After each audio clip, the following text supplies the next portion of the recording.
And coming up in 60 seconds is a week in review for January the 12th, 2011. And in it, I will go over 28 of the books that shipped in this past week. We'll also cover news stories on the internet taking over the world of comics. We'll give you some Flashpoint teasers. Planet of the Apes has been pushed back until Thanksgiving. Rubber costumes are abound coming up on your silver screen. Juventud Guerrero has opened up a school. And SmackDown gets its very own Nexus. Coming up in just a bit. It's the end of the Fantastic Four as we know them! Fantastic Four 583 is shipping this month, and supposedly it's going to be the death of one of the members of Fantastic Four. Because of that, Fantastic Four is our Hero of the Month here at Alternate Reality, which means all of my trade paperbacks and back issues are 25% off all month long. All my soft covers, all my hard covers, all my essentials, all my masterworks, everything. 25% off all month long. So come on down to the store and celebrate the death of a member of the Fantastic Four by saving 25% off here at Alternate Reality. Me? I never look back. But Comic Book Man? He can't move on unless he reviews this past week. Big baby.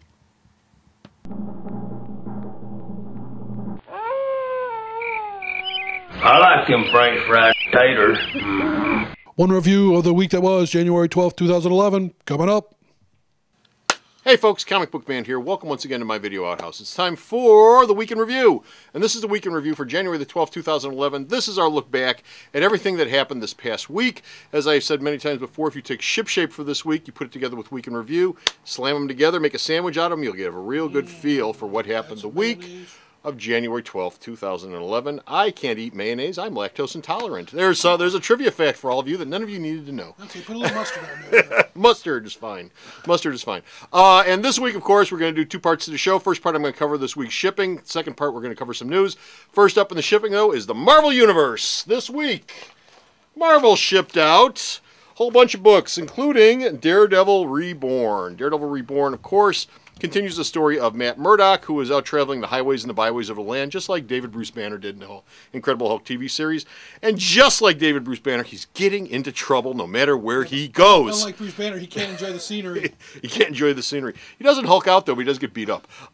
He goes to a small town, and the small town doesn't cotton to his type being here at all. And what's his type? I don't know, a guy who's walking. They're an outsider. He's an outsider. That's all he is. He's an outsider. They get all their panties tied up in a bunch over it, and they beat him up, and of course that's a mystery, and he might not be Daredevil anymore, and he might be trying to figure out who he is, but he's got to solve a mystery. And so that kicks us off for this 4-issue miniseries by Mr. Andy Diggle, who of course did Shadowland in the last run on Daredevil. So you may want to pick this up. This was 40% off all week long at the store. If you came down to Alternate Reality, this has been $1.79 all week long. Also this week from Marvel, Casanova Gula #1 shift. This brand new story in the Casanova series. Check out Dan Sweet's Dan Sweet's Sweet Talking. He does a review of this. It's going to be up there soon, or it's up there already.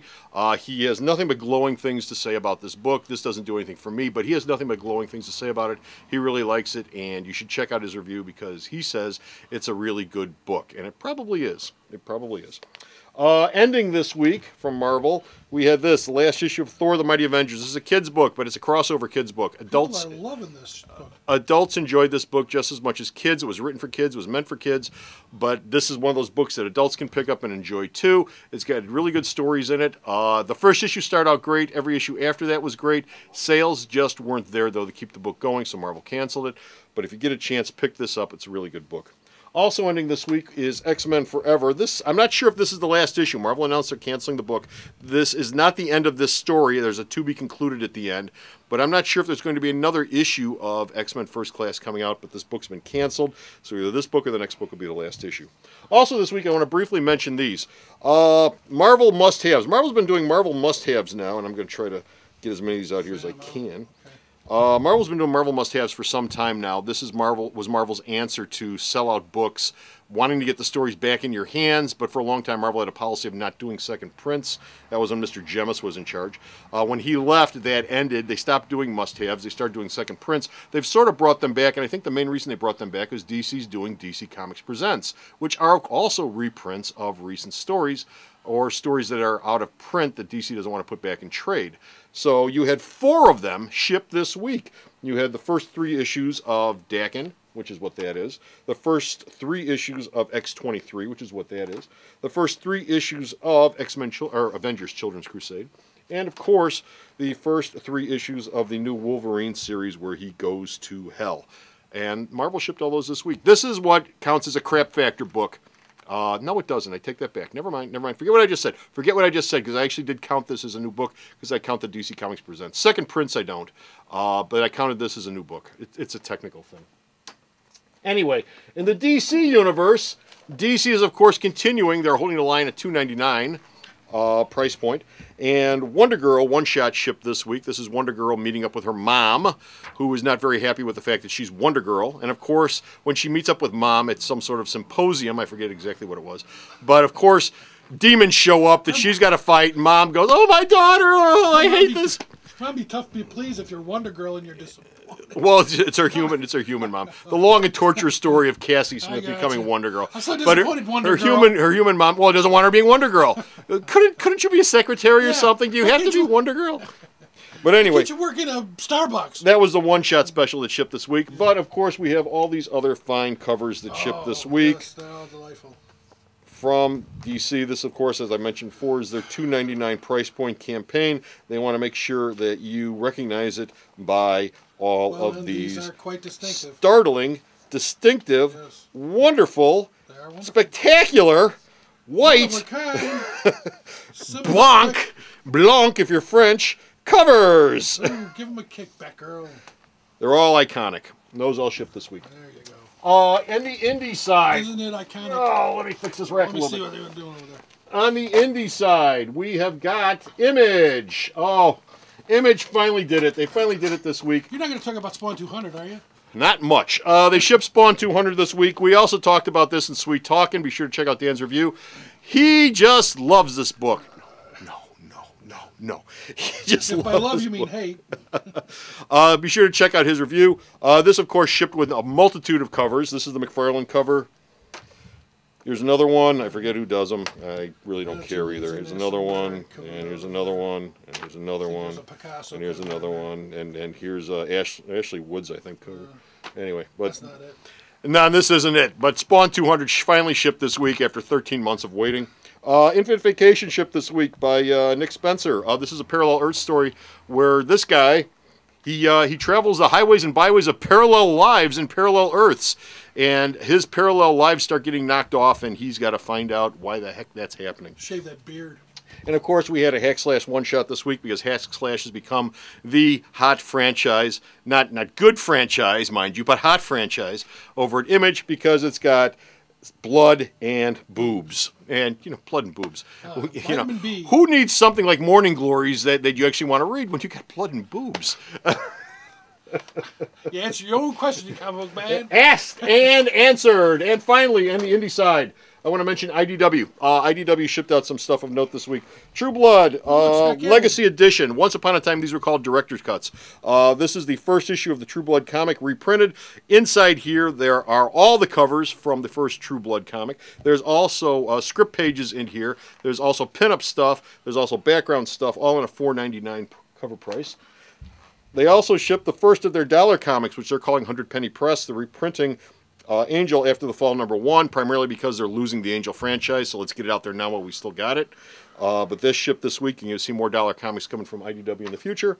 Fallen Angel #1, which is not related to Angel, shipped this week. This is Peter David's book. It's starting up with a new miniseries for Fallen Angel. And finally, you D&D fans, Dark Sun #1 shipped this week. It's, of course, it's a gaming comic. It's based on the game Dark Sun from the Dungeons & Dragons folks, and if you like D&D, you might want to check it out. And that's this week's shipping, and now it's time for just a little bit of news for what's going on this week.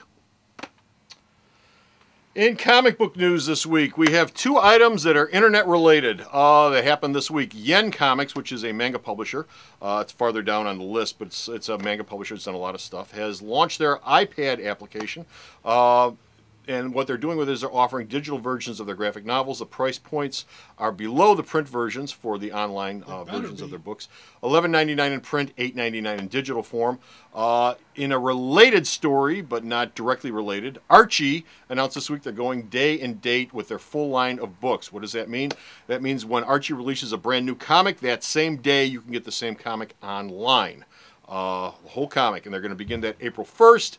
across their entire line, digital and print form, both I said on the same day. $1.99 for the book online, $2.99 here at a place like Alternate Reality. The online version will be available via the company's iOS app, which I have no idea what that is, but it's the iOS app for all of you folks out there that have apps. And the real threat with this, of course, comes to folks like me, not from Archie, because Archie sells very little at comic book stores, but stores like me always carry Archie.